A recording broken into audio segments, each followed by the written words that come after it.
Welcome to my corner. Please subscribe and don't forget to click the notifications button so the next time I upload, you will be sure to get notified. So, good morning, good afternoon, good evening, wherever you are in the world. My name is Kamishara. This is my corner, and today on my corner, I am making spearmint soap. Yep, I'm making spearmint soap. And before I came on, I measured out all of my oils, and I'm just mixing in the oils with the shea butter, which wasn't melted down.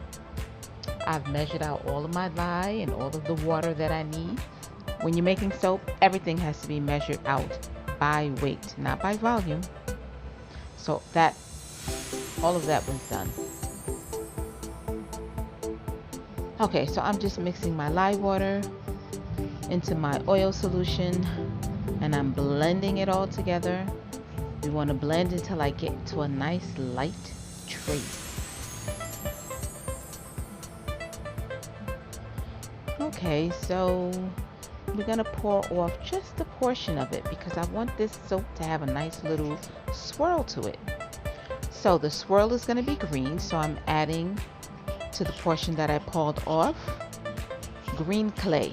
Green clay is going to give it its nice color, and I'm putting titanium dioxide into the bigger batch. That's going to give that portion a white hue. And now I'm adding some fragrance oils, and the fragrance that I'm adding, oh excuse me, not fragrance oil, essential oil. The essential oil that I'm adding here is spearmint. So now here, the one that I'm mixing with the green clay, remember, green clay is not just a colorant.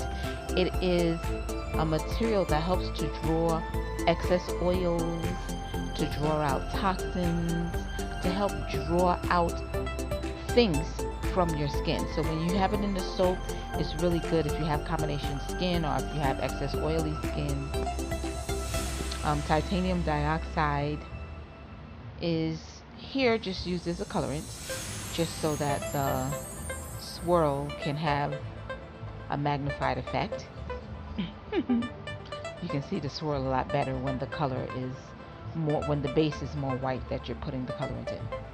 Okay, so I'm just blending all of the colorant in good. I did that first. I did the white first, and then I'm going to take the stick blender and put it in the green, just to make sure that the other portion of my soap batter is also well mixed with the clay and the essential oil. And it's not going to take long to do that. Once all that is done, voila, I'm almost finished. The next thing is just to put it into the mold. Now, I don't want to leave any of that wonderful soap batter behind, so I'm scraping down my stick blender. And don't forget to scrape the other side too.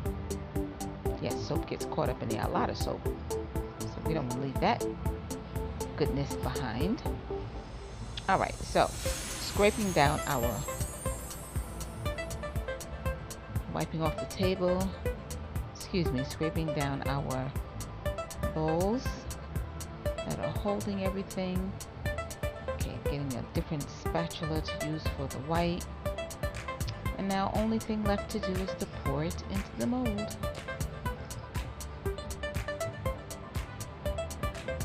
Now here I'm going to pour some white first, and I'll put some green on top, and that'll be swirled in, and then I'm going to put some white back on it again, and that'll help it to swirl. I'm not going to swirl it with a stick, but the action of pouring will actually swirl the two colors together and hopefully leave a beautiful design. You won't be able to find out. Yes, I'm on my corner and all of that noise. Excuse me. Won't be able to find out the beautiful design until, of course, when we cut it. So don't forget to come back for the cutting of the spearmint and the peppermint soap. I made the peppermint soap the other day, earlier today, I should say. Alright, so putting the last of the green soap batter in my mold. I'm going to get every last bit out, even the portion that decides it wants to spill onto the side.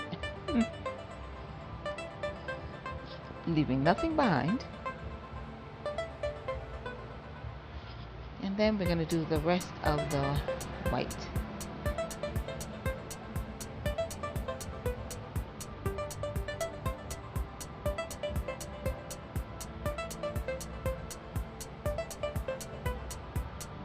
The last thing there is to do is to just texture the top.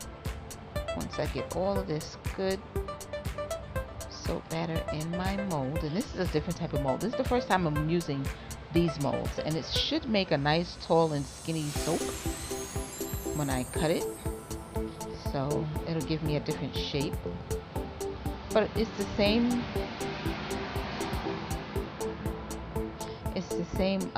batch size, so it'll give me the same amount of slices. Just cleaning off the sides of my mold, cleaning up my table.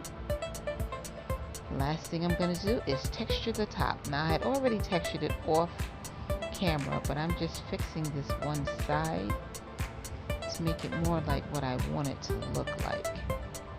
I did the other side already, and that is it. Voila!